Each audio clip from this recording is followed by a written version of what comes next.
शरणं गच्छामि धम्मं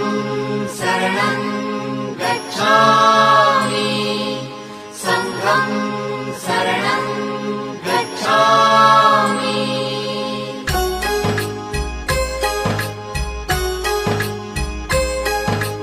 बुद्धं शरणं गच्छामि धम्मं शरणं गच्छामि संघं शरणं गच्छामि